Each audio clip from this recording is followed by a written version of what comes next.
Okay, we're on to chapter 3 of Crime and Punishment Read Along, which we're doing through 2024. We'll be finishing it right at the end of the year, reading one chapter a week. So if you would like to join us, you can get a link down below to the read along. I'm covering it by reading 7 translations to compare them, and I'm reading the Russian alongside in order to improve my Russian and try and get it, if not back to where it was when I quit as a translator, at least to a level where I'm able to enjoy classic literature in the original language. That's my purpose. And if you want to catch up, we're only at chapter 4, so you've got plenty of time to catch up. The chapters are all very short, and I'm sure you'll enjoy it. As for which translation to choose, doesn't matter. But I do have a spreadsheet that you can use to analyse the different translations of some passages that I've chosen that jumped out at me.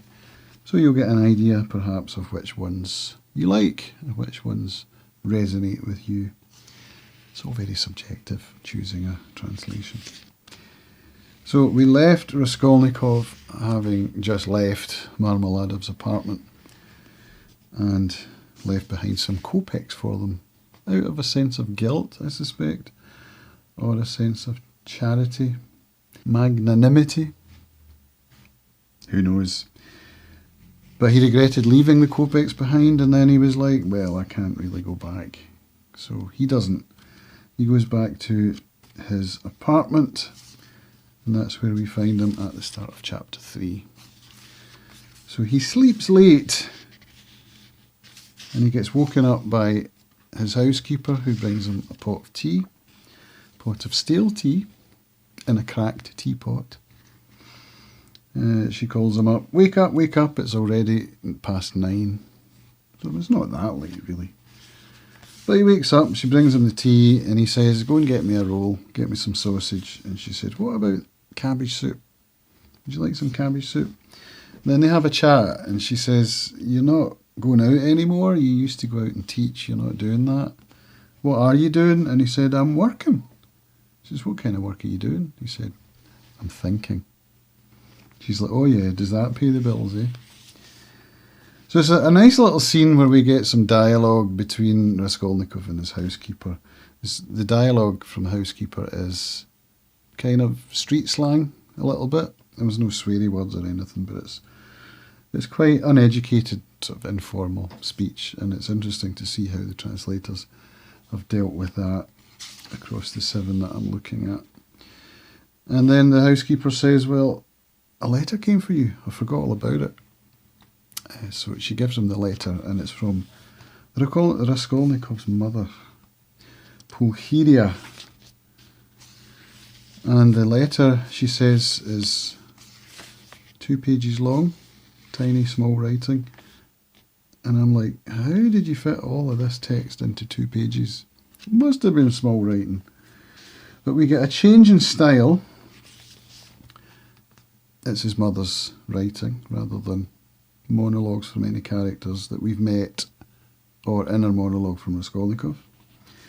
And it's basically a plot device as a way of delivering a whole lot of information to move the story forward. We get to meet a lot of new characters here. We get Raskolnikov's mother. We've got his sister Dunya, Avdotia Romanovna, known as Dunya or Dunyachka. That's diminutives from Avdotia. And we've got the story of her being the subject of Svidrigailov's amour.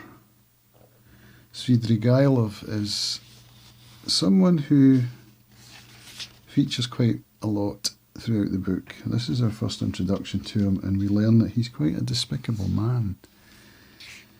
A bit like Alec d'Urberville. And that only comes to mind because I'm reading Tessa the d'Urbervilles right now. He's a bit of a dandy. He's married. And Dunya's working as a nanny or as an educator. Can't remember actually. But she's been given an advance on her pay from Svidrigailov and his wife Marfa Petrovna. So she has to work off the advance pay. And while she's there, Svidrigailov is coming on to her and being, quite creepy. So she puts him in his place, but Marfa Petrovna, she overhears a conversation and assumes that Svidrigailov and Dunya are having an affair.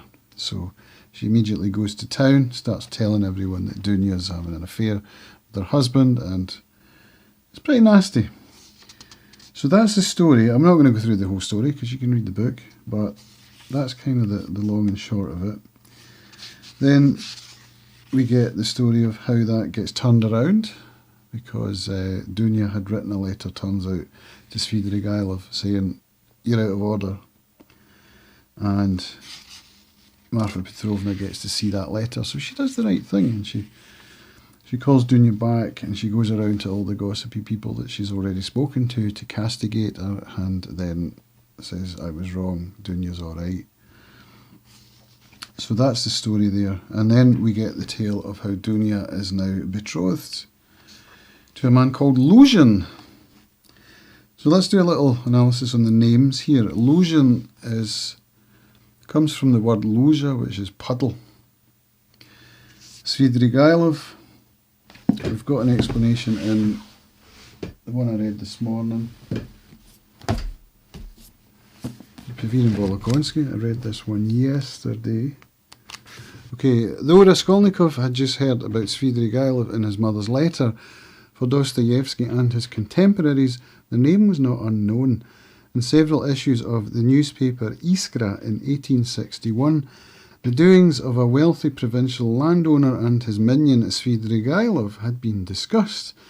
The name came to suggest a type of shady dealer and intriguer, and might have been used as Raskolnikov uses it here. So that's from chapter 4. We'll come to chapter 4, obviously, after chapter 3. That's how chapters work. But here's Oliver Reedy on Svidrigailov in the footnote.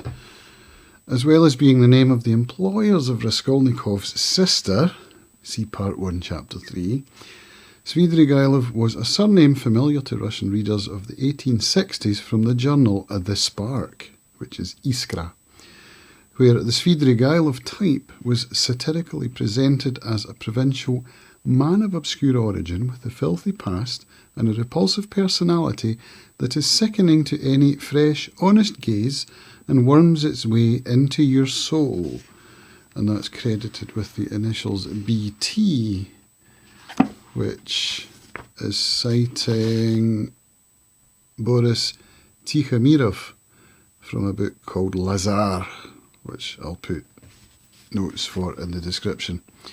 It continues. In addition, according to Richard Peace, Svidrigailov evokes Svidrigailo, a Lithuanian prince who was active during the 15th century, so fateful for the Orthodox world. He may be taken as the barbarian par excellence, the perpetrator of cynical sacrilege for the goal of self-interest. See Fyodor Dostoevsky's Crime and Punishment, a casebook by Richard Peace, Oxford University Press, 2006. Dostoevsky's own family was descended from Lithuanian nobility on his father's side. So there's another footnote on the name Svidrigailov. Interesting, huh? We've got Svidrigailov being mentioned here in chapter 3, so that explains a little bit about the origins of why Dostoevsky might have chosen that name for this character. So besides Svidrigailov, we've got Luzhin, who's a puddle, and we've got Raskolnikov, which itself comes from the word schism. Raskol means schism. We get the dichotomy of his choices, and all through the novel, in the last chapter where we discuss the idea of his craving human connection, and then the very next instant feeling disgusted by the whole idea of it. That sort of schism, dichotomy, Raskol. So we get the letter At the end of it, we learn that Dunya is betrothed to Luzhin, and we get a comparison between what Sonia is doing for her family by going out as a prostitute to earn money to feed the children, and what Dunya is doing is entering into what we're led to believe is a loveless marriage for personal gain, but not for herself, so then it's not personal, is it? For her brother, for Raskolnikov. It's a sacrifice. So in both instances, Sonia and Dunya are both sacrificing themselves for the benefit of others. It's an interesting concept. So we'll discuss that more, I'm quite sure, as we go through the book. So at the end of the letter, Raskolnikov's mother says, "Love Dunya, don't forget to love her as she loves you," which will come up again in the next chapter. And she says, "I hope that you haven't fallen into the modern, fashionable spirit of atheism." It's the idea that God is dead. This is a concept that's throughout this novel. So that's really it. The main theme, chapter 3, is the letter. I must admit, read all 7 translations because it was a bit too heavy. It's a bit too much. So I don't really have any translation points to show you in chapter 3. For that, do I apologise? No, I don't. There was nothing that jumped out at me, really. There was nothing that caught my eye as being worthy of your attention. So we'll leave it there. Thanks for reading along with me. I hope you've enjoyed it. Let me know if you have any thoughts on the chapter. Curious to hear. Or on chapter 2, because I've just recorded that video as well. These will be going out roughly the same sort of time. I'll put them all in a playlist so you can follow along as you go if you're watching this after the read along is finished, which of course most of you will probably do. But at the moment, for those of you that are joining me, let me know your thoughts and go over to the story graph and you can leave comments there as well. There's a little forum set up for each chapter as we go where you can let me know your thoughts. It's a great little place. I'm really enjoying discussing this with other readers. So thanks for joining me on this one. Chapter 4 this week, so the week which begins the 8th of April. So you've got until Sunday before we wrap that one up. So I hope you enjoy that. I've already read it 3 times in Russian and 2 translations, and I found it a much easier chapter to read than chapter 3. Look forward to discussing that with you. Thanks for watching. See you in the next one. Bye.